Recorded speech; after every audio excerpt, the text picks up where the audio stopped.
All right. I think we're ready. All right, let's go. Y'all ready? Yeah, we ready. Let's do it.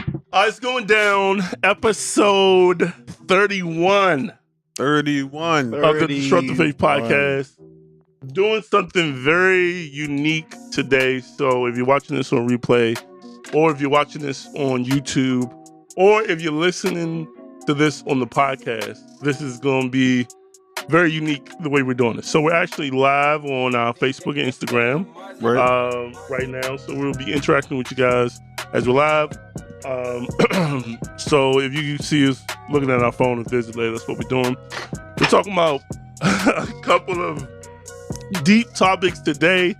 I will want you guys, give you guys a disclaimer. I mean, this is going to be triggering for some people. I think no matter what we say or what happens, some people will be upset. We're going to be talking about abortion today, the no abortion ban, and just some different things in general.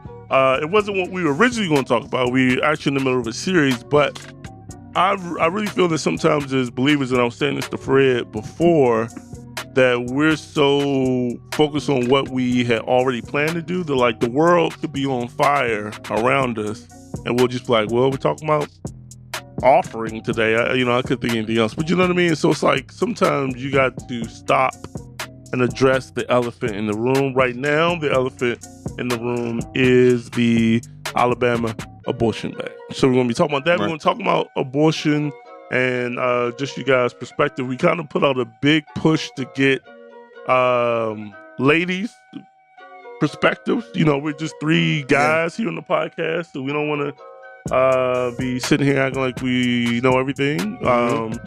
Another thing, this is really just about having a discussion. What we do here is try to have a conversation. So we're not necessarily here to prove to you that you're wrong or try to beat you over the head. It is about having a discussion. I feel like right now where we are in media and just in the world, everything is so polarizing that it's like people can't sit down and just talk and ask questions. So that's what the point of what we're trying to do is to really just talk, ask questions, discuss, gain some understanding. But before that, Yep. I guess we can start a little lighter. But how's everything going, Pastor Green? Everything is great. Busy week. Shout out to my son. Just celebrated his birthday. Jojo's birthday. How old is he? He's 5 now. 5 years I had old. a kid for 5 years now. Dude. My sister's birthday. Shout out to my sister. Same day. Mm-hmm. Yeah. Did she graduate too? Or And my other sister graduated. Got her master's. So Wow. it's been a busy week, but all great things. So yeah. Also,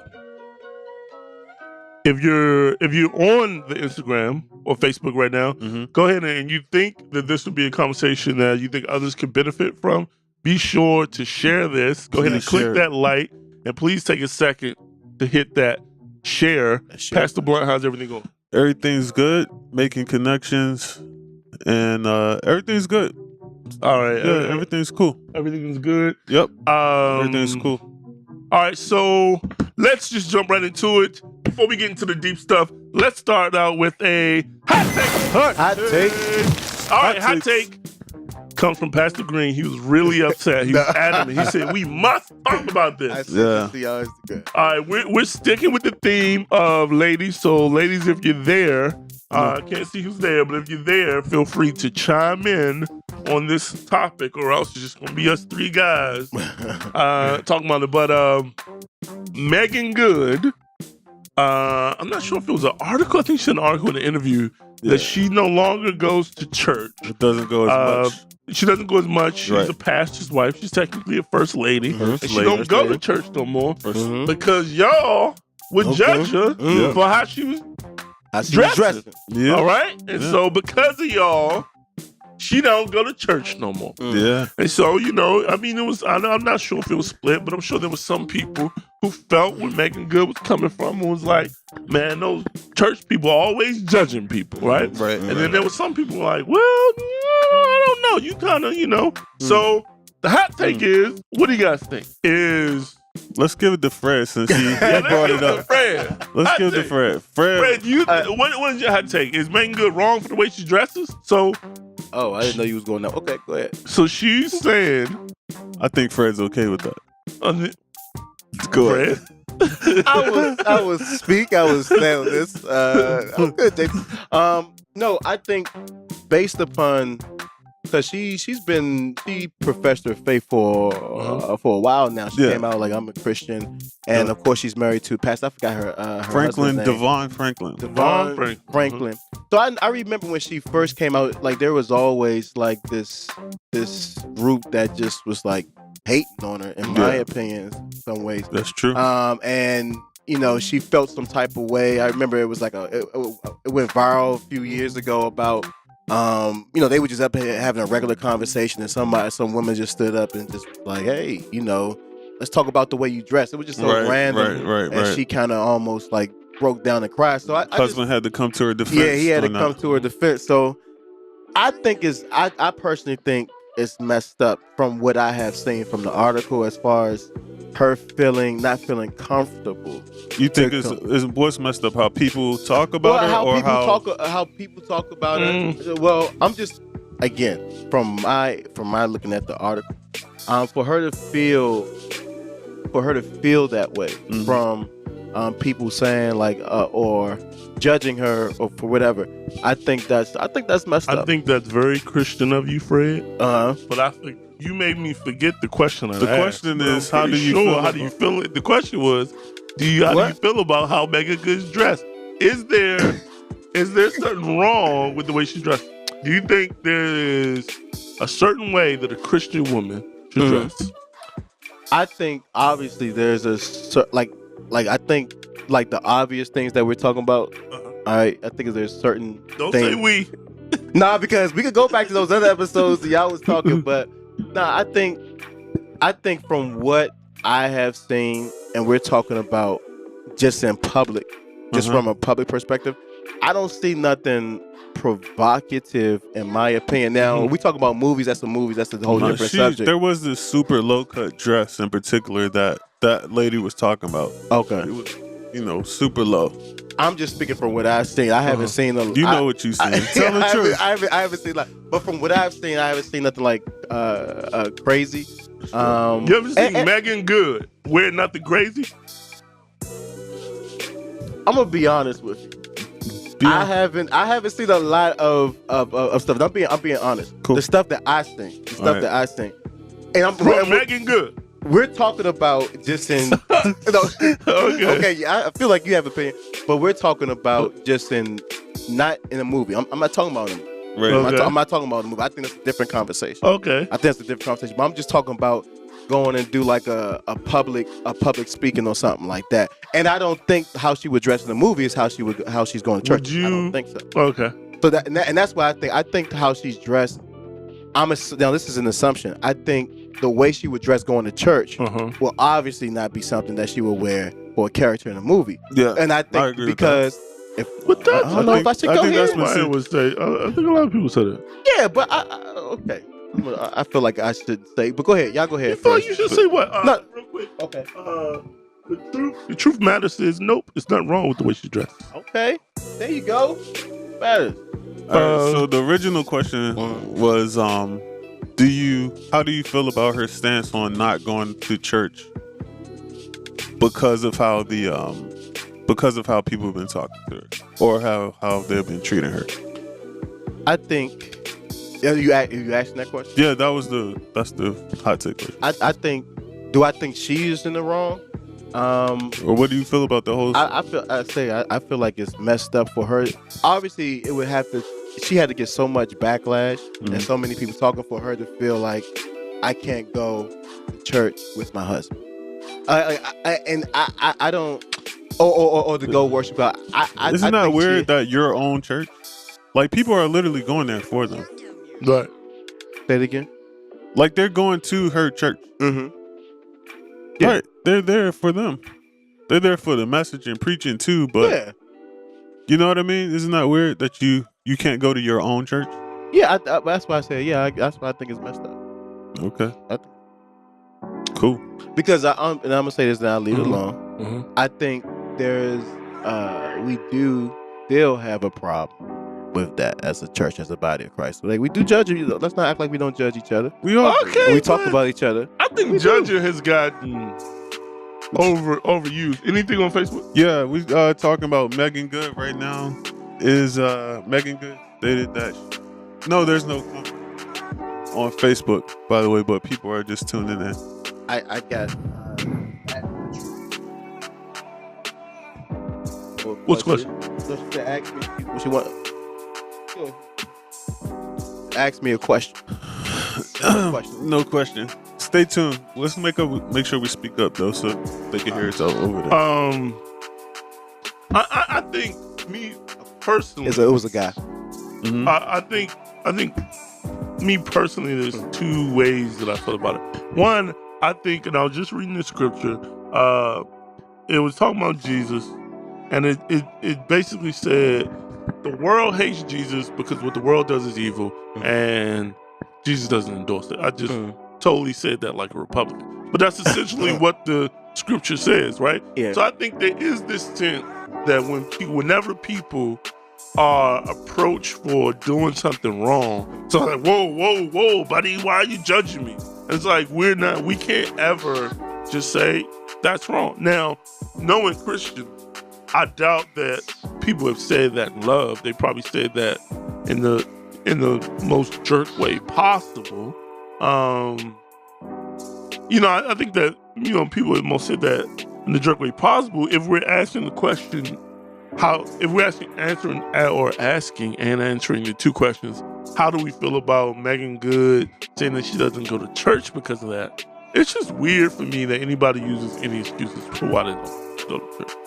I mean, I don't know. I struggle with that being the reason for anything. I mean, I've had certain experiences in church. I mean, But did she say, and clarify for me, did she say that she's not going to church, or did she say she's not going to her church? from my understanding, I could be wrong, could be blaspheming, but it was why she doesn't go to church Okay. in general. I could be wrong.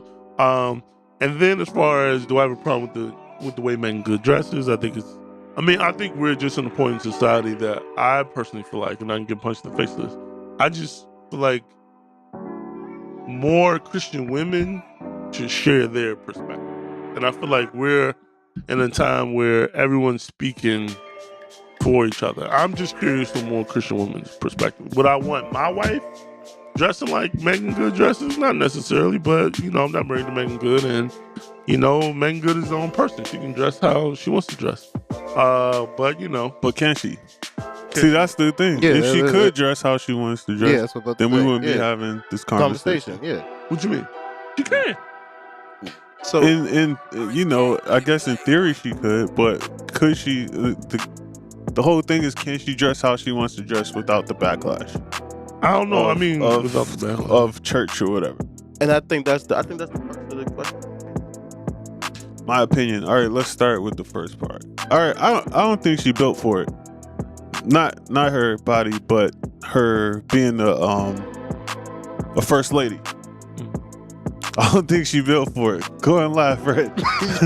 I don't think she built for it. I think that the question that I came up with, or that I'm thinking about, is if your husband is called to be a pastor, does that mean that you're automatically called to be a first lady? Or did you just like she almost like inherited that title? Maybe if she would have married someone else, she may not have ever started evangelizing and doing all the other stuff. You know what I mean? I feel like she got pulled into it because of who her husband was, but she don't feel like that's necessarily her stance. That's what I really think is going on. Because if she was a member in Ward, I've seen members wear all kinds of stuff. Church members wear all kinds of stuff. No one say anything to them, as a Christian, but because she is a first lady, she's like the head, number 2 in charge, I suppose. I think people comment because she's making good. Well, that too, but it's not just because she's Megan Good. I think it's because he's a fanboy. So, No. Please bring him along. No. Because let me ask y'all a question. Okay. all right. Let me ask y'all a question. Because Jason brought up a great point about you just sat there and said you don't think it's a problem. Like if she made that decision, she don't think it's a problem. So let's say she just wearing a dress. She's not even thinking like it's provocative or nothing. I'm asking you as a member going to that church, would you feel a certain type of way of going to If have my first lady was dressing like Megan Good, if your first lady was dressing like Megan Good? yeah, I don't know if that'd be the church. He be in church every day, front row. Yes, God, yes. Hey, Lonzo said, "Yes, you are. You shouldn't have married him." That's what I think. That he's agreeing with the fact that she wasn't built for it. Yeah. I think. So, I got a comment from The Truth Matters. Ignorance will always be bliss. Deep down, we just want to be part of the why and how, yet only she knows. Nothing besides that matters. Details are action. All right, great mythological creature. and Al says that he thinks that she is built for it. He said should not have married him. Oh, okay. I don't know. I mean, I don't know. I don't know. I mean, I just feel like Modesty, bro. You set an example for young women, children. I mean, people but men look up don't to really you. have a dress code. Yeah, okay. Yes, we do. I see men who wear inappropriate things at church, especially now. Well, now, ever since called Lent. But, I don't know. What? We kind of got into this conversation last time. Uh-huh. Y'all was on the same. Y'all, I'm just saying. Okay, never mind. Let's just move on because we got a lot to Leave Megan alone. That's not what I'm saying. But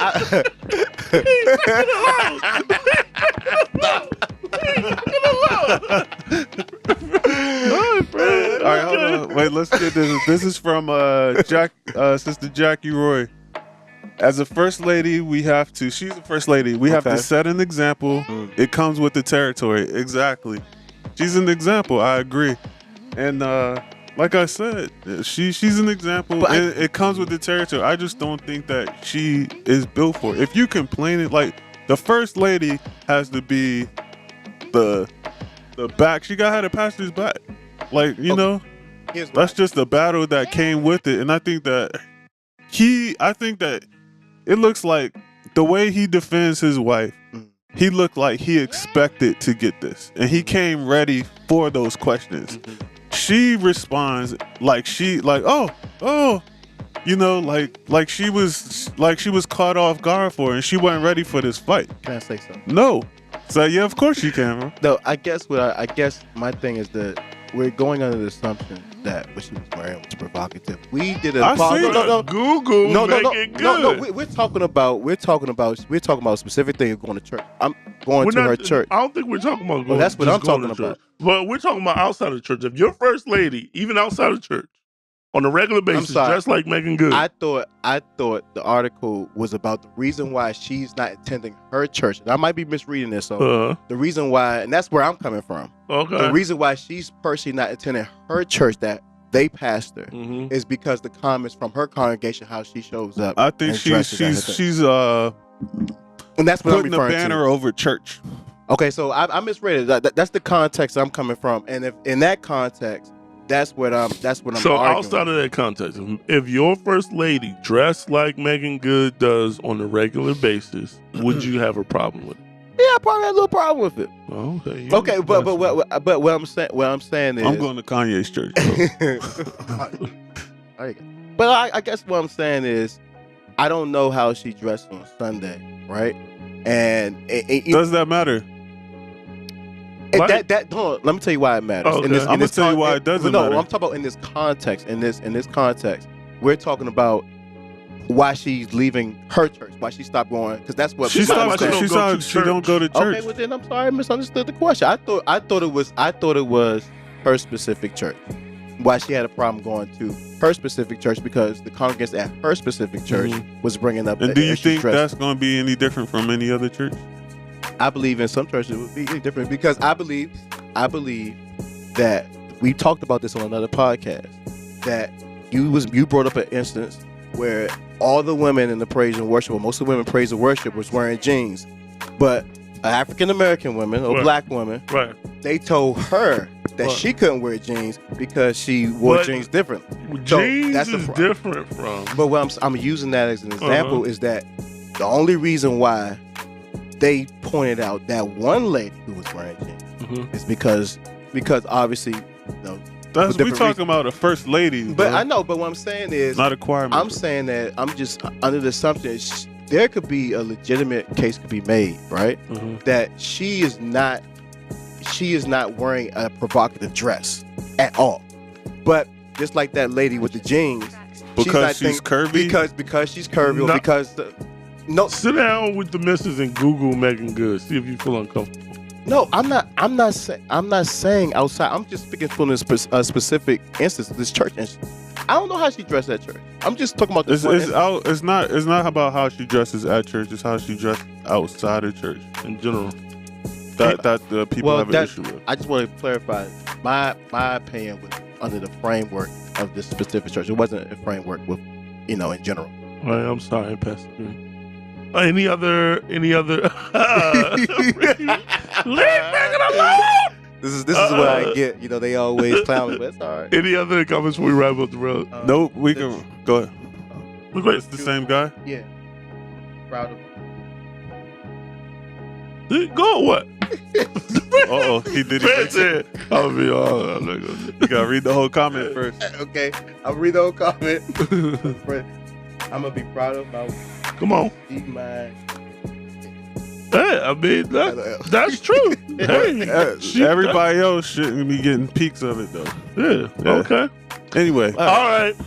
So that is the hot takes. hot take. Hot take. Now let's jump into it. What up, Chris?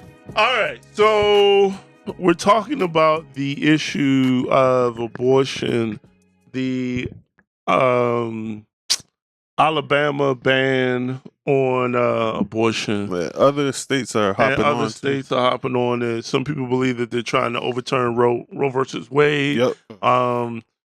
This is like a very big topic in general, and for me personally, I feel like it is this shifting view, even in believers, like the view on abortion, how people view abortion. So I thought it was. I think it's a good topic for us to discuss.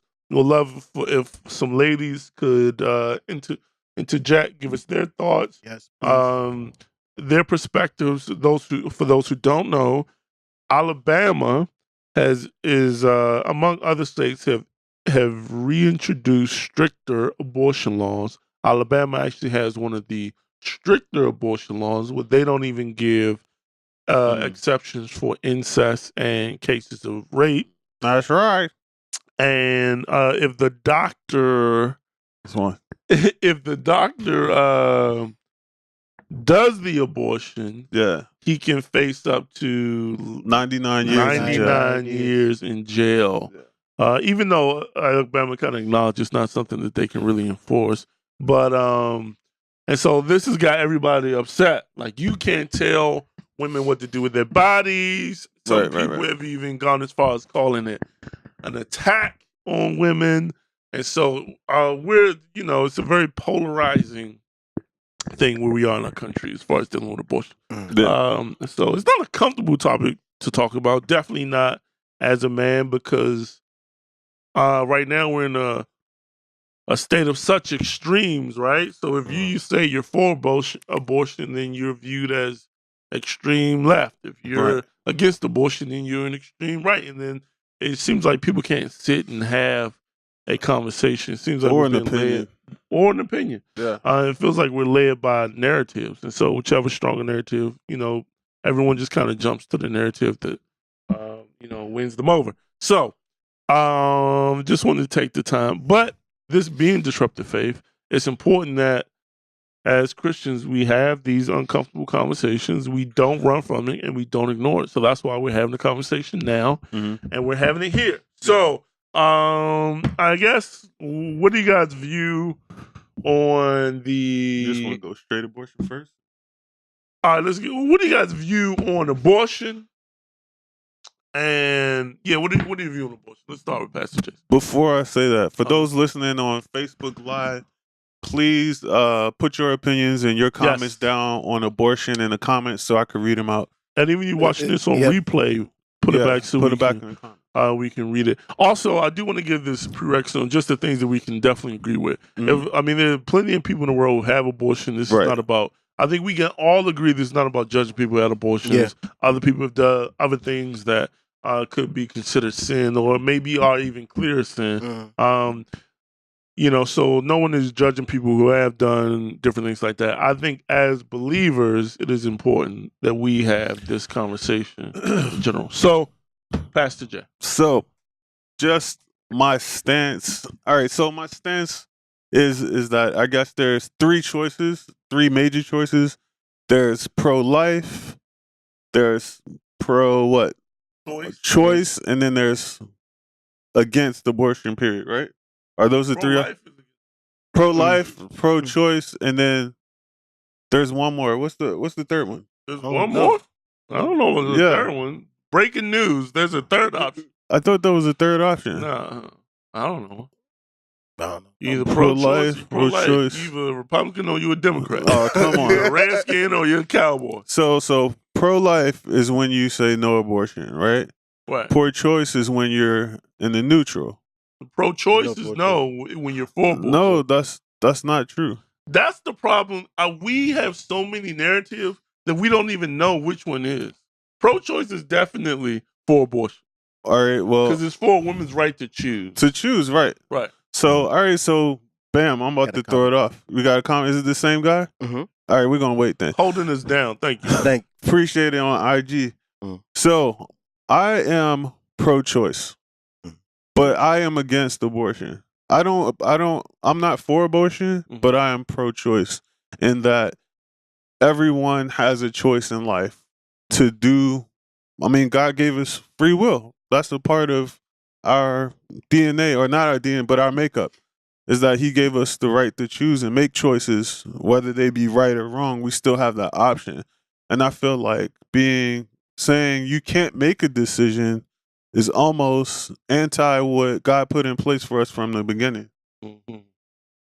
So you're saying you're against abortion, but you are against removing the right for someone to be able to decide whether or not they can get an abortion. Of course. That's where maturity and things come from. I mean, yeah.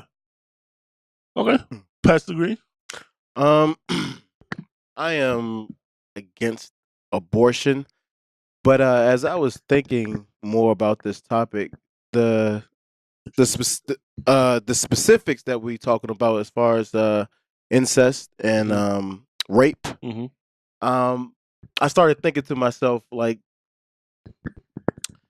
I don't know, I feel uncomfortable as a man. You know, I do just naturally, just as a man, because I was just thinking, like, to ask someone who's been raped by someone, it's easy for me to say, you know, hey, well, just bring it to full term, give it up to adoption. Like, you know, I would never have that experience to have another life growing inside of me and bringing forth life from a traumatic event like that.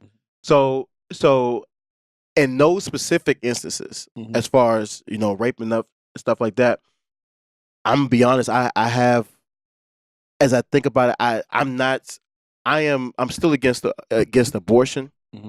I just don't know what to say to that. About the incest and rape part. Yeah, about those specific things. So incest, you're not pro-choice. I just don't know. I'm still trying to figure out, because I feel like if I'm saying, okay, because I am like, okay, no abortion. I don't believe in abortion, but someone with that same that specific instance that we're talking about, like being raped, I feel like if you're, I don't know if there's a gray area. So if I'm 100% saying, like, no, there's no abortion, I would have to tell that woman who's been raped to say, well, I don't care how you feel, like, you got to bring this baby to full term. Right. And from a male's perspective, that's easy for me to say, but I'm just in a small way, as much as I can, try to put myself in that female's position and be, I feel uncomfortable. I start to feel very uncomfortable, and I feel like a lot of people pass these laws are men, right? So it just makes me feel uncomfortable. So on that specific area, I don't think there is a gray area, but I just don't know what to say to that. I'm not gonna sit here and try to say I have So answers. let's say if it's not rape or incest. I'm against abortion. All right, well, where do you stand? I'm definitely against abortion. I think that I think you phrase Jason things. I think you phrase it in a good way, like removing the right for someone to choose. Right. I think that gets a little sketchy because I don't think that you should remove someone's right to choose. Like even with That's a God-given right. Yeah, even with our relationship with like sin or Right. even like Adam and Eve, God didn't remove our right to even choose sin. Exactly. I think the fine line and the thing that becomes tricky when it comes to with abortion is that involves another life. Good. That's a great segue. And so it's like, and at what point do you remove that choice? So like, let's say the baby's born, or let's say the baby's born, it exits the vagina. You can't kill the baby then. So it's like there's a removal of choice then. So so it's just not. I think we need to be clearer on when we start to care about the child. Well, the question I was going to ask is, especially for those who are pro-life, is when do you consider the fetus? We know scientifically they said that a fetus has a heartbeat around the 6-week mark, and some women don't even know they're pregnant at that point. Right. So, with that being said, do you consider life to have begun at the point of conception, or do you think that it's like if it's breathing? And then some courts have ruled that I think one is if the heart's beating. The second is if it can live outside of the womb. So it has to reach a certain point when it's living outside of the womb. So I'm asking you guys, at what point do you consider it to be, yay or nay? Before we get to that, let's read the comments that we got on Instagram. And then also, if you guys are watching this on Instagram or Facebook, feel free to chime in with your thoughts. We're looking to have an interactive conversation with the guys, especially the ladies. Yes. Yep. All right. The truth matters is we're not gods, so we have a choice to take life. Yet, if you force someone to keep a baby, that's just as bad as them getting an abortion. What if Adam and Eve had an abortion? They would eventually have a kid down the road. So it's just a temporary hell we would have to get through from the trauma. What if you had to choose abortion or murdering a grown up? Yet then he went on to say, yeah, babies are the kings of the future. So I'm against it. Okay. Thank you, sir. Facebook? Nothing on Facebook. We got a lot of people on Facebook If you watching, but we don't have a lot of people commenting. You guys trying to see where I'm have at? a conversation. I think Jason brought up a good question saying, hey, if you're pro life, when do you consider life to start? For me, or vice versa, it doesn't matter. When you consider life to start, yeah. To start, I think for me, Dr. Oz, randomly enough, he had a good answer. I don't fully remember, but he said like a lot of times the thing that they consider to be the heartbeat is not actually the heartbeat. It's just like electric signals. But it's a certain point past that where it is like which is a better sign for life. To me, I'm open to to more, and I guess that's my issue. And this may be vague, but that's my issue. Like we don't. I don't know. We don't discuss when life starts. Of course, we know. It's been known what it was up until recently. Like now, the science is no good. But before all the science was good, it's like, oh, it's not a heartbeat anymore. It's just some electrical pulses that we mistook for a heartbeat. Like, what is it? I guess that's where the tricky thing comes for me. Like, it's like when we try to put a timetable of when is it, like even in the early stage, if it's like, if we depend on a certain week before it becomes a heartbeat, we know eventually that's where it's going to go, right? So it's good. But like, then do you think like things like Plan B are wrong too? That's another form of an abortion. Yeah, I'm against Plan B too. Okay, so okay. I mean, I guess I like I said, like I remember when I was looking at, I was looking at more, pro choice, and the discussion about it just made my heart heavy. Just the discussion about, oh well, even though the heartbeat's here, but this like the way he was talking about a life just as was just I don't know. It to me it just becomes it just made my heart heavy. So, go ahead. No, I'm listening, and I think it's interesting to hear people talk about the making of a person or a human as just it's just cells. It's just this. I mean, that's what we are. We're made up of billions of cells collectively. So I think it's interesting to how people's conversation outside the womb is different than when it's inside the womb. Like it has less value somehow. Good.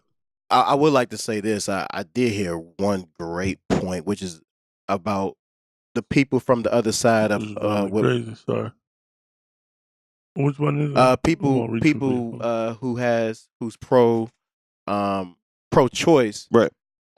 Against people who's pro life, which I think is a great point. Is that the biggest argument is that you all about life, but yet there are so many social injustices. There are so many things that you're not taking a stand for, right? Which is like Black Lives Matter.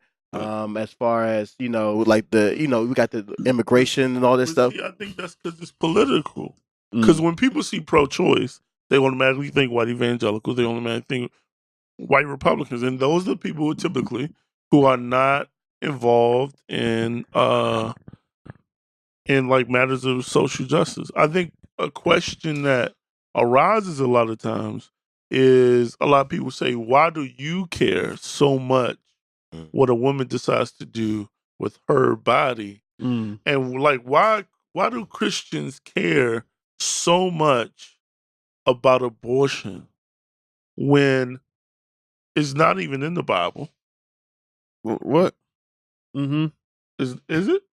Yeah, I'm sure we can get there without using the term abortion. I mean, you can get there through the John Gray route, the doctrine of John Gray. But I'm saying you can't clearly get there. My name is Jay Black. I mean, you can't clearly get there. We can get there. You can't get there without putting some sauce on it. I'm saying, like, you talk about like a clear cut, abortion biblical. is wrong. Like, again, we talked about earlier. There's plenty of times in the Bible where God will be like, wipe out all the kids, wipe out babies, women, children. I don't want none of them to live. There's a time in the Bible where God even wiped out the firstborn. And so, look at the flood and just go there. And so why is it now that why are Christians so passionately against abortion? Well, I don't think is it a Christian thing? I mean, you can have your stance on this without being a Christian or not. I don't think it's a religious thing. Perspective of Christians in general, because a lot of times Christians have been Historically, the ones who are fighting against abortion. But I think going back to your point about God, which is true about he said, but I mean, even as that, like God said it though, right? God made that decision. He made the life. He knows everything, and God is are we going to challenge God's character? Like question here. So what I'm saying is that what we're speaking about is an individual making a decision on that. But right? why do you care so much about what that individual does? Because God cared enough for it to happen, for him to allow it to happen, right? Well, could you take that perspective? Well, I seen an interview where like that same question was asked. It was a pro-choice person asking a pro-life person that thing, and a pro-life person, which I agree with. He like the argument. Why do you assume that I care about you making that choice? Why isn't it that I care so much about the life of the baby? You keep coming back to why do I care? The emphasis is more about the standing up for the rights of the life that doesn't have a say. Right. The emphasis is not on that. It's not me trying to make a choice. Yes, it's coming up. So, and I think that's more so of something that needs to be highlighted, though. Like if somebody's taking a pro-life choice, why is it's not somebody saying, "Oh, I want to decide." It's more so of, but who's going to speak for these unborn babies? Right. That's good. Let me say something else. So I see a lot of signs that said "My body, my choice." Right. So obviously, it's their body, but the body being created in the womb, it just happened to be being created in the womb. It's not theirs.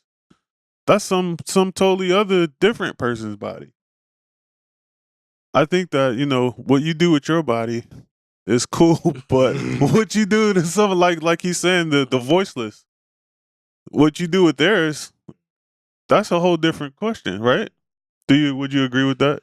I can see that now. Some would say again, Pastor Ritoya. As well. Some people would say that again. You brought it up like you're so adamant that you care about this unborn child, but are you just as adamant about the homeless child that you pass every day on the street? And I think that's a problem. I think that's a conversation that needs to be had. I think we need to put as much energy and as much emphasis on lives, on lives. Like as we are in support. So you say all lives matter? but I mean, if we being honest, a lot of the people that's passing the laws are older white men, if I'm not mistaken, right?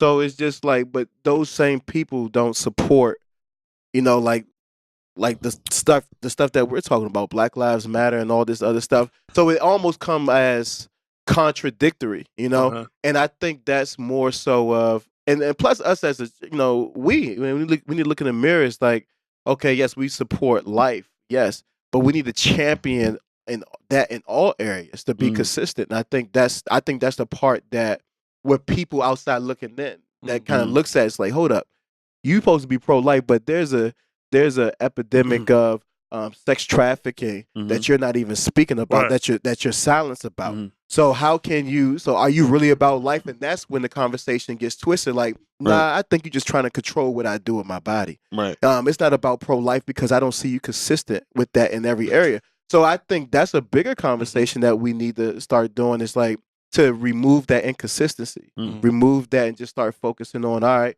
let me be consistent. I'm pro-life in abortion, but also I'm pro-life when it comes to like all of these areas that champion lives. Yeah, I agree.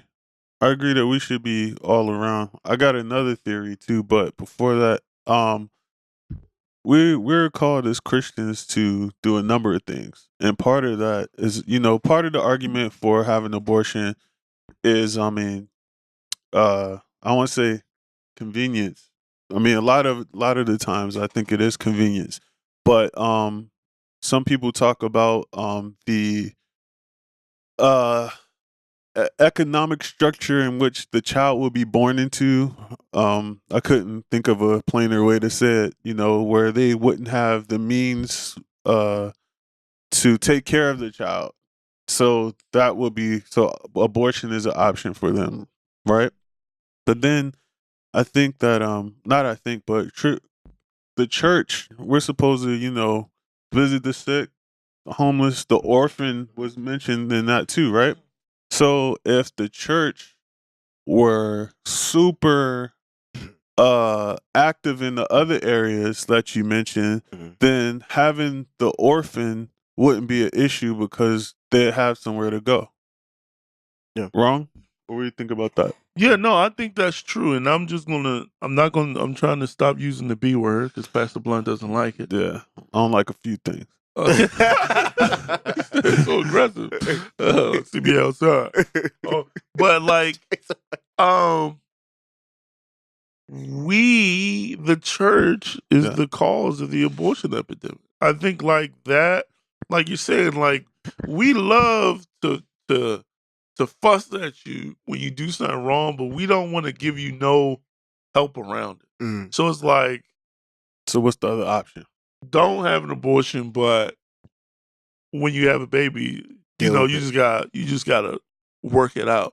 And so I feel like if the church was more there for people, because that's a cynical or dark view, like to say that I'm just going to assume that this baby has no hope. And because I assume that this baby has no hope, then I think it's better to just end the child's life before it even has a chance. And I think as the church, I think we should be adamant about abortion and about whatever being against it. But where we suck and where we do wrong is that's the only thing that we're adamant about. We're not like, now some believers are. They'll be like, "Had a child, I'll take it." Yeah, then, you know what I mean. I've experienced that recently. I thought that was amazing. Wow, where someone was like, "I volunteer as tribute." It was like, I'll take care of it. I thought that was beautiful. I've never heard anybody say that until recently. I was like, you sure? Yeah. Wow. Yeah, but that was a beautiful thing. Yeah. Even providing more resources, I think that the church has to, and this is where I make it yelled at, we need more pro-life Christian. And I hate to say, I'm not going to say pro-life, freak pro-life, freak pro-choice, because to me, and this is just my opinion, this is just marketing. Like nobody wants to say that the issue is abortion. Everybody tries to market it to make it sound better. I'm pro-life. Well, okay, who wouldn't want to be pro-life? I'm pro-choice. I mean, who wouldn't want to be? No, the issue is abortion. And so we need to get out of these little like narrative marketing things. I'm pro-life, I'm pro-choice. I think we need more Christian women who do not agree with abortion to stand up and to say something. Because right now the narrative is... Why women? Because right now the narrative is that that men, that only men are against abortion. That this is a man issue trying to control women's bodies. But there are a lot of women, a lot of Christian women who don't agree with abortion. Who don't agree. But right now, and that's because the men are in office making these decisions. Right, the men are in office making these decisions. Yeah. That's true. Do we ever come in here? No. No.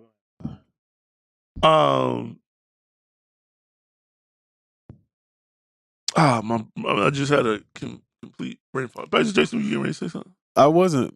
But I'm just trying to hide my. I feel you. Oh yeah, I got something. So here's another theory that I've heard going around in regards to why this abortion bill is being passed, and this one is way different than the other ones, and it's that a lot of Caucasian people are having abortions, right? And that they're trying to save their numbers in the system by preventing abortions from happening, because they're happening at a just as high rate as other races. So to prevent them from being, I guess, annihilated or wiped out, they say let's just stop it completely from having. I mean, a lot of people aren't even having children, period. Especially the millennials. Like they're not even A lot of them don't even want to have kids, and that's one thing that's going around that there.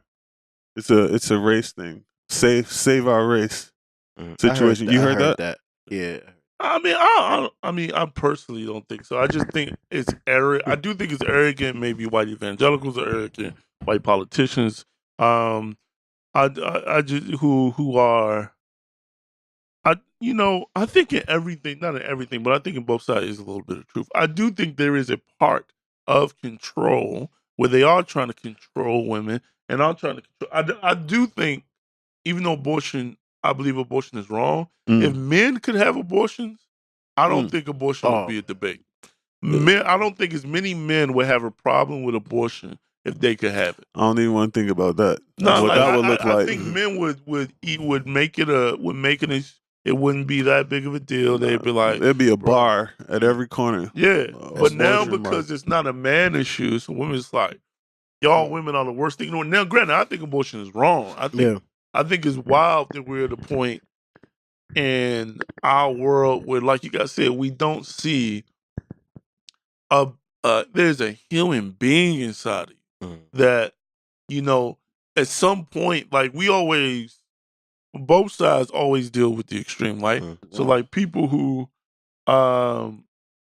consider themselves to be pro-life always start in this extremes where you're chopping up a full-grown baby, even though that is happening in some cases. The people who are, air quotations, pro-choice always like, well, what if there's rape and incest? It's like nobody is dealing with the middle. I think we got some comments on Facebook. Yeah, we do. I'm not sure why it took so long to pop up, but thank you guys for commenting. So we have Deborah Smith.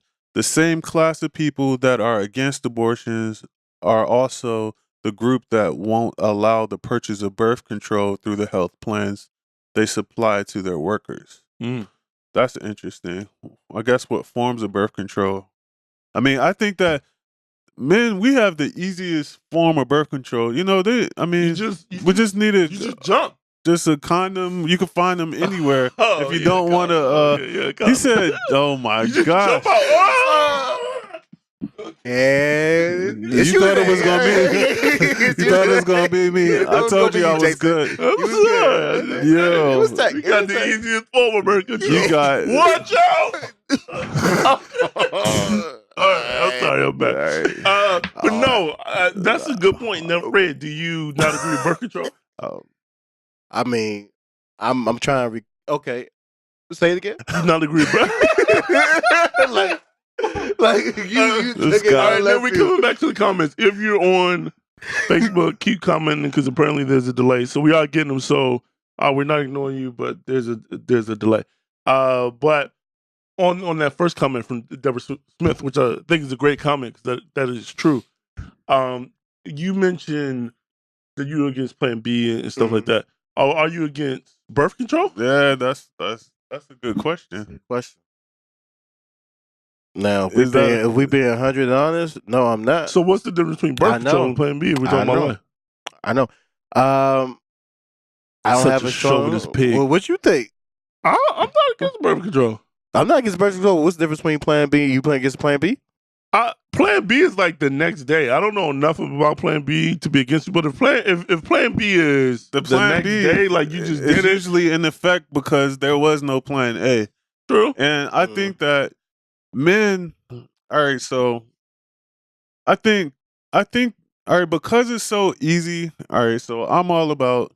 Well, let me be true. I think you should abstain from sex if you're not married. Because I did. Amen.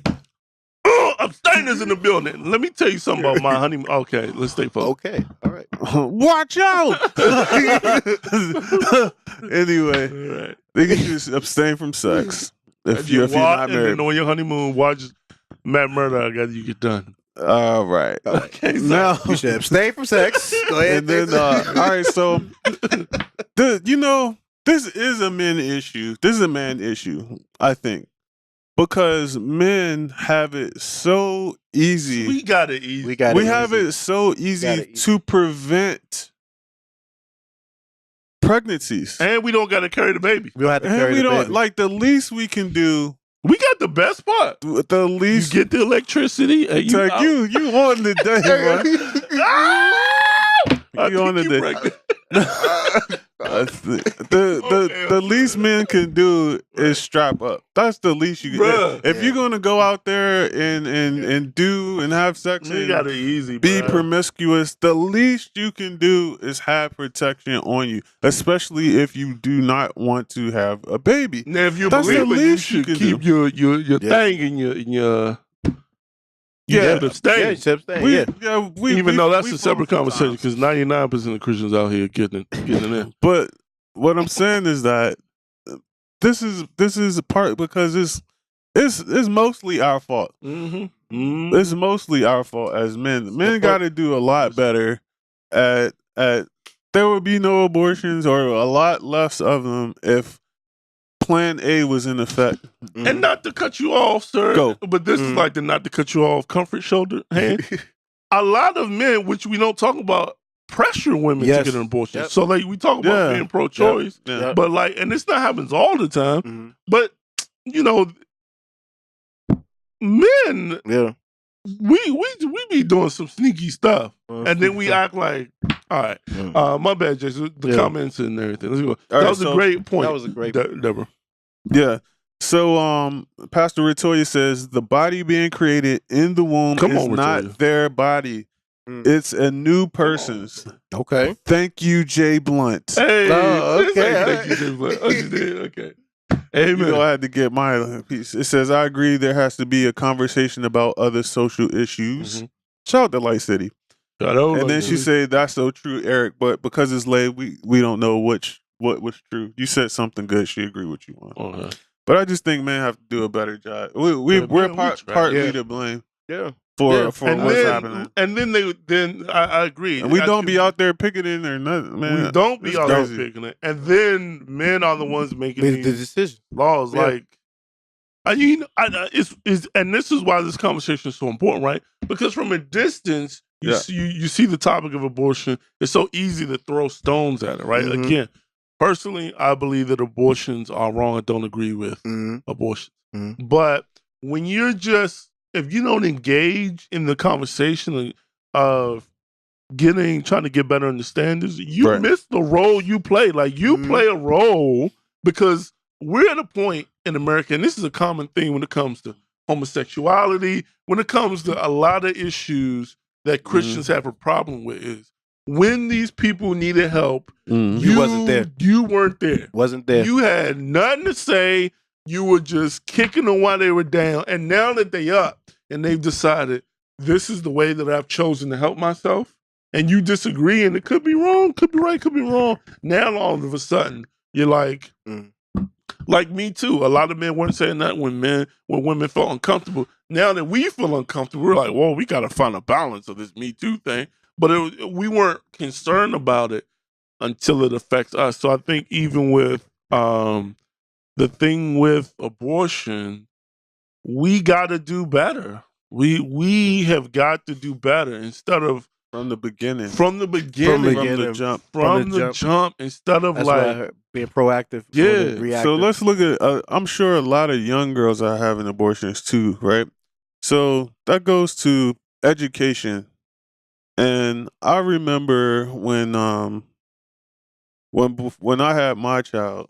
I had my child at 17. 17. And it happened when I was 16, of course. But my daughter's mom, she didn't know a whole lot about pregnancy and how to get pregnant and all of that stuff. We were just being young and dumb, you know? But she didn't have a lot of information about being pregnant. And so I think that when I mention education, I don't mean schools. I mean homes.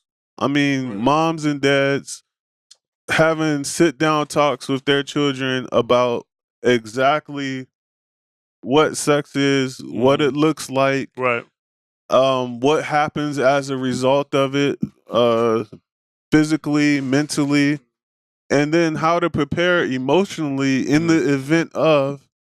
I think sometimes these things happen also, like abortions happen as a means to hide, obviously, not to have a baby, but to hide the fact that a baby even the possibility of a child existed. Distant.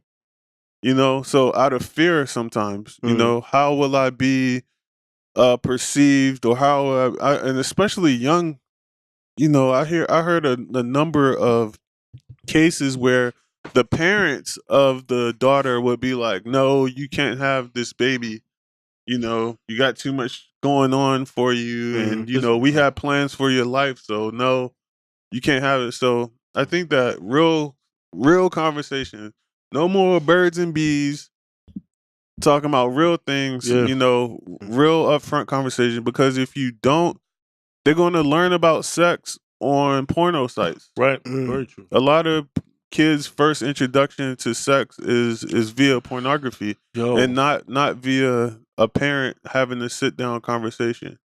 Yeah. It's so weird how everything like comes back around. Like the things like we talked about in when we talked about I forgot what episode it was, but porn is the new black, right? We talked about how a lot of churches don't have things in place to deal with pornography. One of the things pornography does is it doesn't teach you consequences for those actions. So so people are engaging and interacting with pornography, not realizing the consequences of just having sex like that. And so because the church is not addressing that, it leads to more people having sex outside of marriage, and then more pregnancies, and so we don't address a lot of things, do we? Yeah, we gotta. Our responsibility is a lot. The church's responsibility is a lot more than just open the doors on Sunday and then closing them up. And our responsibility, I don't think the more we have these tough conversations on the podcast, the more I realize, like, you know, how uninformed or not plugged in that we are into like what's going on out in the world, and we do become like this reactive thing, just like, oh, where you come from? Whoa, hold on, slow down, you know. And if we were more in tune and engaging with, that's what it is. We in our four corners, like we in our bubble. In our bubble. Yeah. We live in there only on Sunday, and we don't get out and really go out and minister and reach out and touch and eat like Jesus did. Jesus sat down with people, had dinner with people, like the people of people. I don't know how much we do that, and I'm not just I'm not speaking. I'm talking about myself too. I don't know how much do I sit down with as a believer and sit down with people from different walks of life and get into their life. Would somebody even feel comfortable telling you that they're thinking about having an abortion?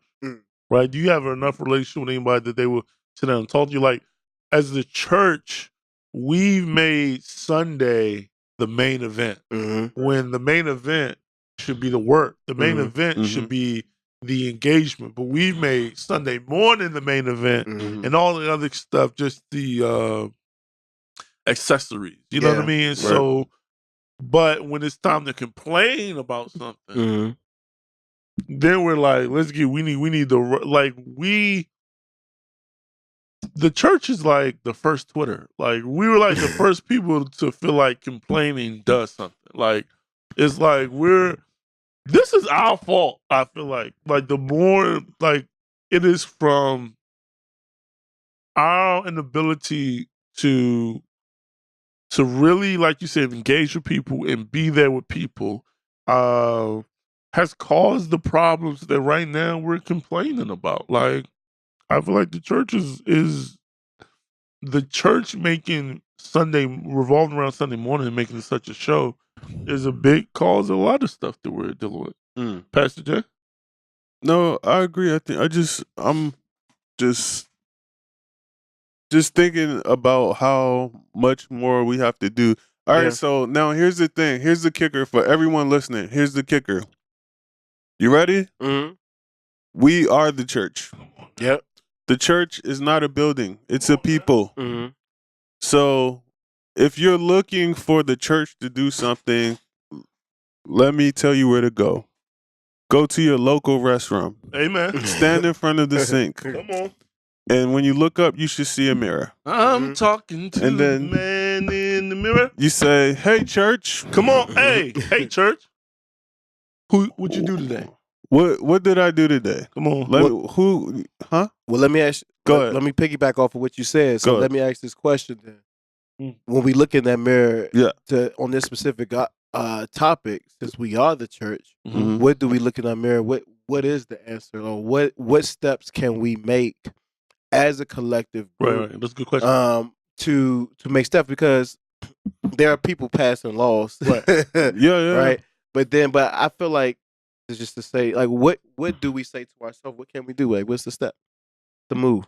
Well, the move is all right. So there are two moves I think are possible. Okay. I think that more real Christians need to be involved in the politics and lawmaking, right? So we can have a voice where not only where it matters, but I think that we should be involved, and we should be involved on every level.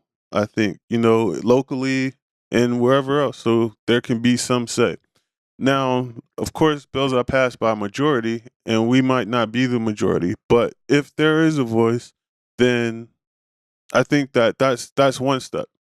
Another thing I think that we can do is, you said collectively, or just have a seat, look at the issues Right.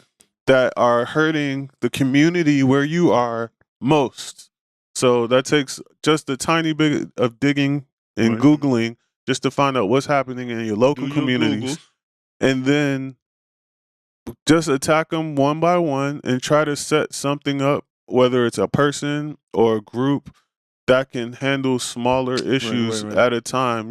Don't try to tackle the big thing if you're not prepared for Right, it, either financially or however. But if you can start small, just start doing something.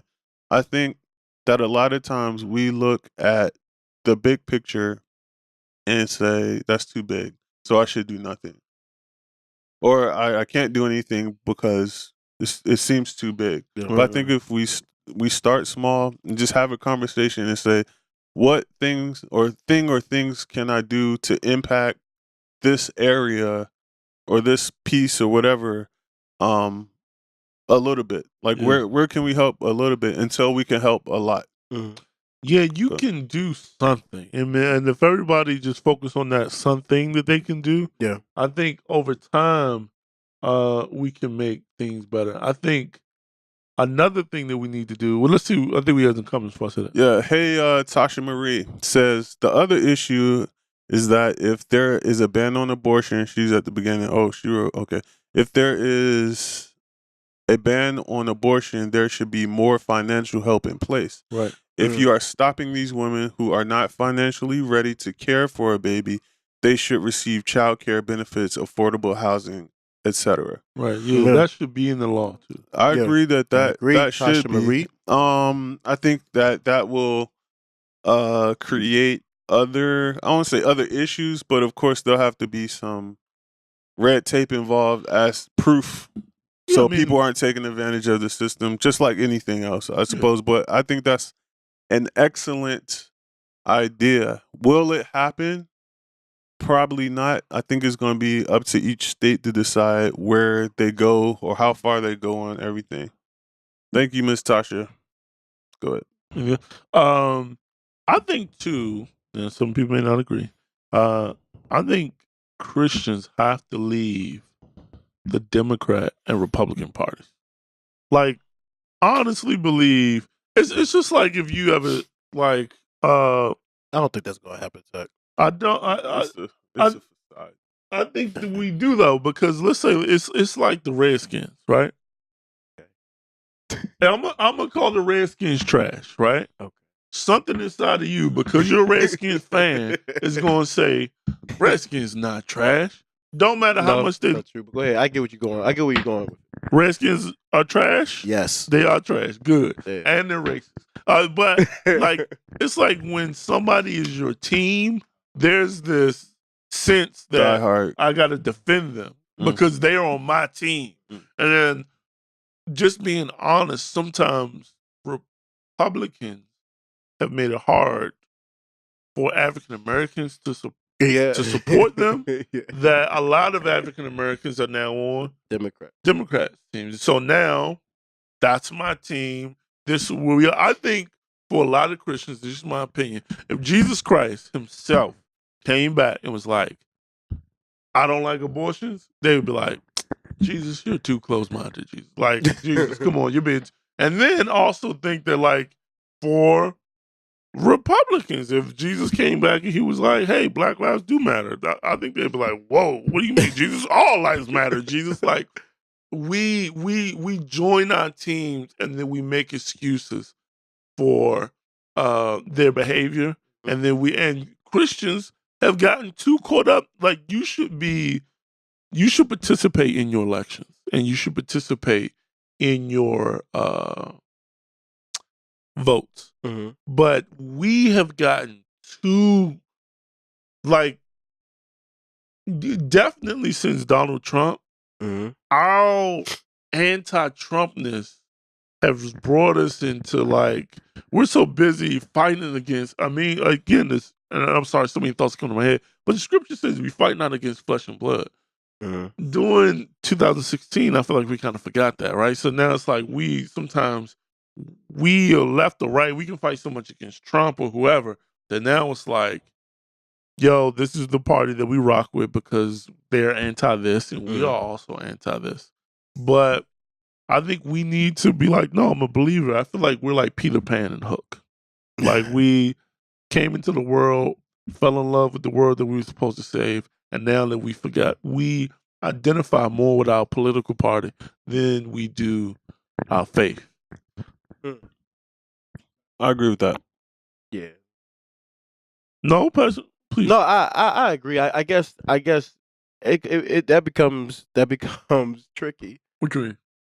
Because I agree with you, but let's take Republican and Democrat thing, because I believe I'm with you. Everything gets too political, right? But usually when it comes to voting, those are the, like, if you want your voice to your voice to count, like, you're going to kind of sway more to this, like, you disagree with both, but I more agree with this because I definitely don't want that. Most of the time, we're choosing between the lesser of two evils. Yeah, it's always the lesser. It's always lesser, but I guess, like, you either have a decision, like, do I just choose, like, do I want my vote to count. I want my voice to count, and I don't want to just not vote or vote for somebody who I know is not going to win. So I'll just choose. I know. Let me say this real quick. This, because we're getting off topic a little bit. Okay, yeah.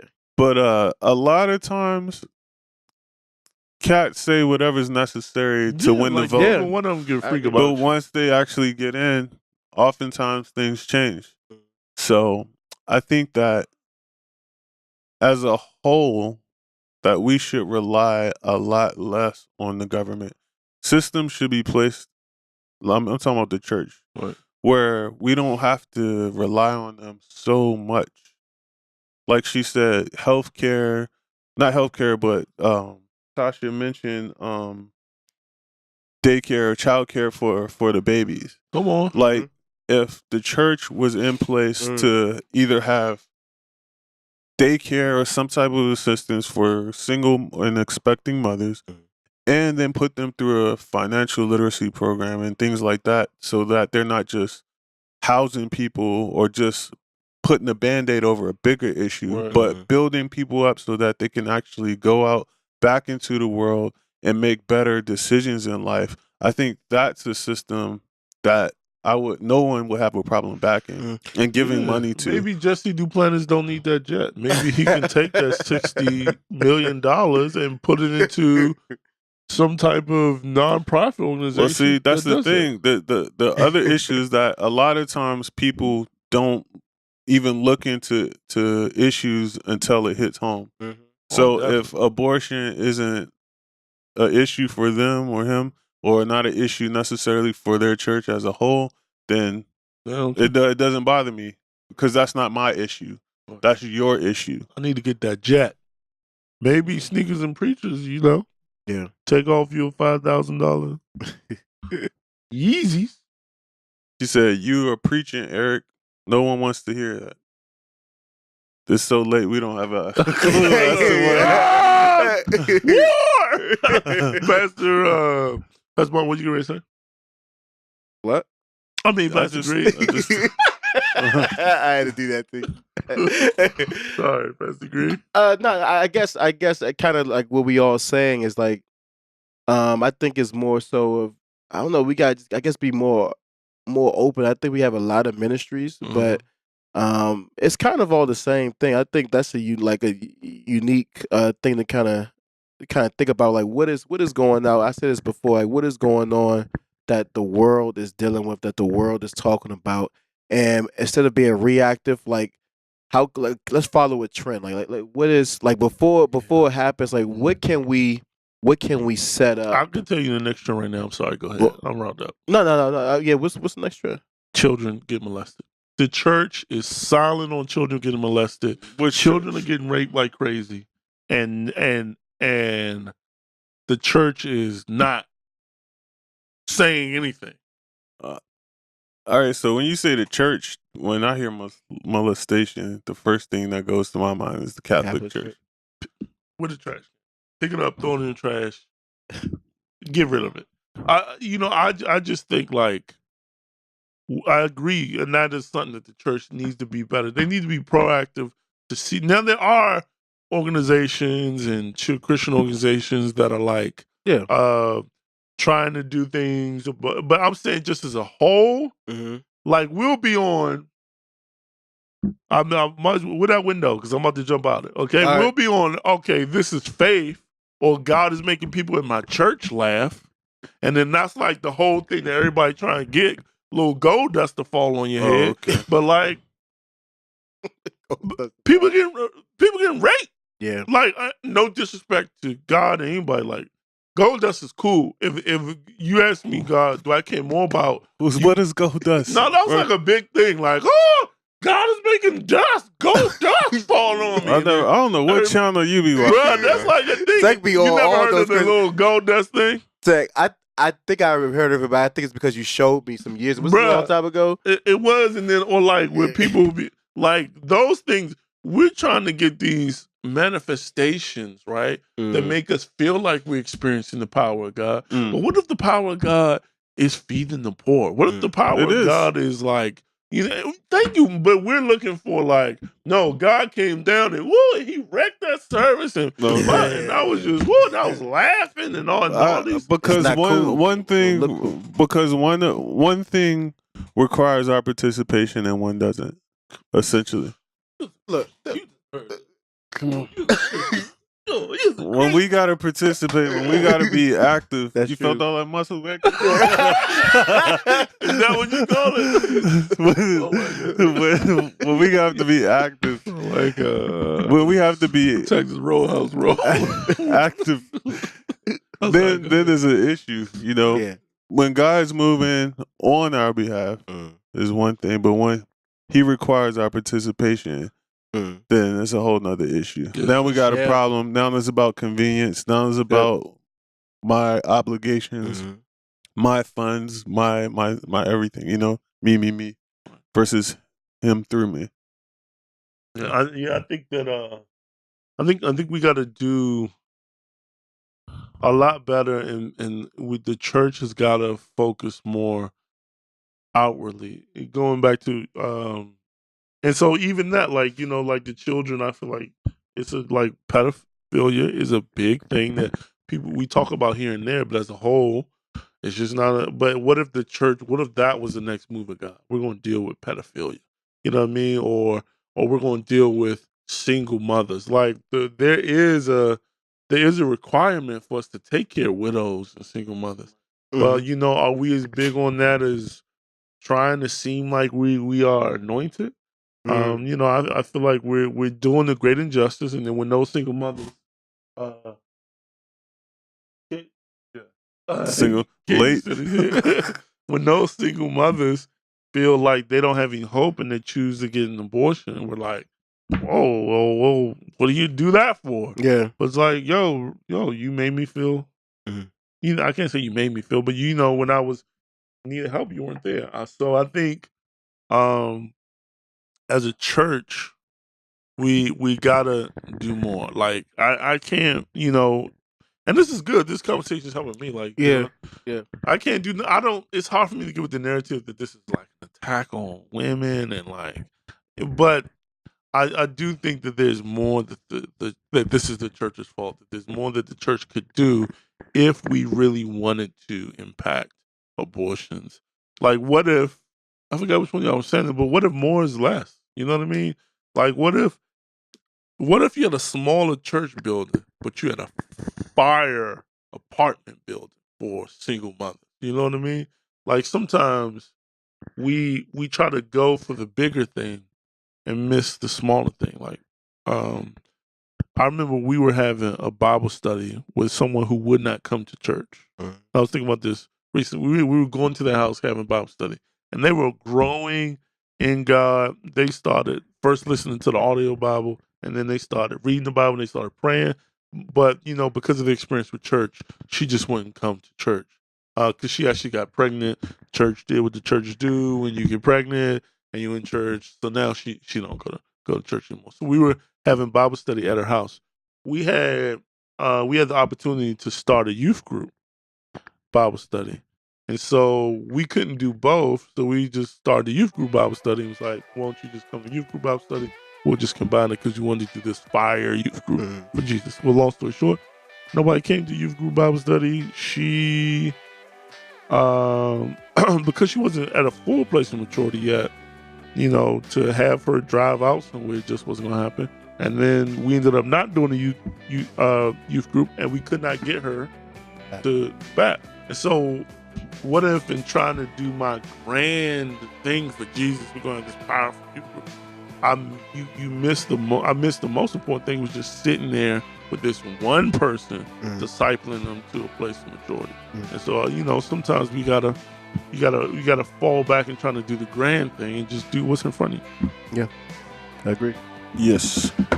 Any closing thought? Any closing thoughts, Pastor Green, Pastor Blunt? Yeah, I would just say I think we all agree. I think on this topic of abortion, we agree that abortion is not right, but I think it's more that we could do as a church as a whole that's right in front of us. So that's fine. Pastor Blunt? Yep, I totally agree. I think that, I'm just piggyback on Fred, is that this conversation has, in my opinion, brought to light of how much more we have, not that we can do, but that we're called to do as Christians.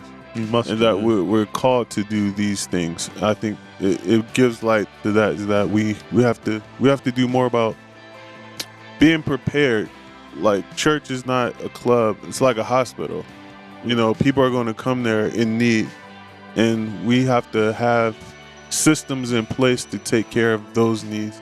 And if we don't have those systems in-house in place, then we should be connected to other venues or help so that we can point people in the right direction. Right.